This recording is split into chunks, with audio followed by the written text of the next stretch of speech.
Katika video ya leo nitaenda kukuelekeza jinsi ya kutumia mtandao bure kabisa katika hiyo simu yako bila kulipia pesa yoyote na bila kununua bando. Utatumia mtandao bure kabisa.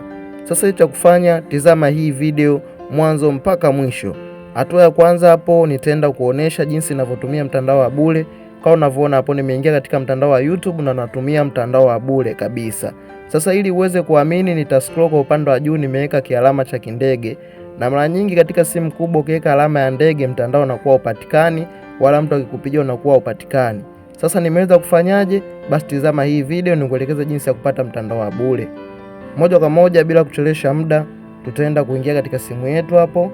Hatua ya kwanza kabisa utaenda katika upande wa juu scroll, kisha utawasha data yako katika simu, hakikisha usiwe na bando. Hatua inayofuata utaenda kukibonyeza hiki kidude chenye alama ya ndege hapo, kisha kitawaka. Kikishawaka, hatua inayofuata utaenda katika sehemu ya kuandikia namba zako za simu kama hapo unavyoona. Utaenda kuziandika hizi kodi nitakazoenda kuziandika hapa. Angalia kwa makini hapo.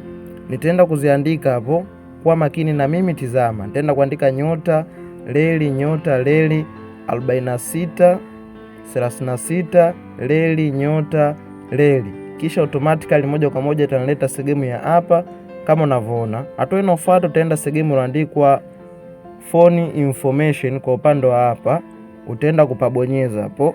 Nadhani ushapaona. Sasa tutaenda kupabonyeza. Tazama kwa makini. Nikishapabonyeza nitaletwa sehemu ya hapa. Hatua inayofuata nitashuka kwa upande wa chini kidogo hapo.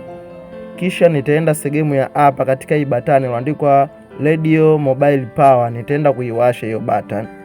Nitaiwasha na nikishaiwasha tayari itawaka rangi ya kijani kama hivyo hapo unavyoona. Hapo utakuwa tayari ushamaliza settings zote. Cha kufanya hapo utasubiria ujiconnect mtandao. Sasa hapo utasubiria kama sekunde kadhaa. Kama unavyoona hapo mtandao ushajiconnect na naweza kutumia mtandao wa bure. Kama unavyoona upande wa juu hapo kuna kialama cha kindege. Sasa moja kwa moja tutaenda kutumia mtandao wa bure. Tizama hapo, tutaingia katika YouTube yetu channel kama unavyoona hapo. Naangalia video bure, na ukiangalia kwa upande wa juu kuna kile kindege na ninaweza kuangalia video bure. Unaona hapo upande wa juu kuna kindege na naweza kuangalia video bure katika mtandao wote ule. Naamini umejifunza kitu na umelipenda somo langu, na kukumbusha usisahau kubonyeza neno subscribe kwa upande hapo chini. Pindi utakapobonyeza neno subscribe utakuwa mtu wa kwanza kabisa kupata video zangu. Kama kuna kitu kinakusumbua, andika kwenye comment hapo, nitakifanyia maelekezo.